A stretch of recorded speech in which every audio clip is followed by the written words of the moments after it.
Goeiemôre vriende en baie welkom by ons oordenkings op hierdie pragtige donderdagoggend. Een vers vanoggend. Een vers, maar ek wil regtig hê jy moet probeer om dit in jou hart rond te dra. Jesaja 26 vers 4. Vertrou te alle tye op die Here, want die Here is 'n ewige rots.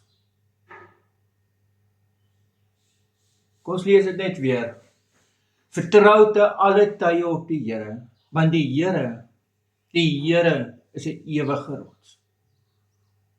Vriende, dalk is hierdie vir jou vanoggend 'n stukkie bemoediging. Dalk sukkel jy met iets, dalk is daar 'n stuk swaar, groot onsekerheid. Dalk is jy al moeg gebid, moeg gepleit by die Here. Dan wil hierdie teks jou kom troos vanoggend. Maar ek wil jou kom aanmoedig. Nou in 'n sekere sin wil die teks ook vir my en jou uitdaag vanoggend. En sê, kom, vertrou te alle tye op die Here. Amen. Here almagtige God, hier is ons.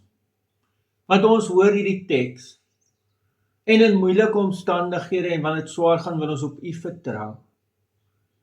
Ons pleit dat U vir ons sal help en sal dra in die naam van ons Here Jesus Christus. Amen.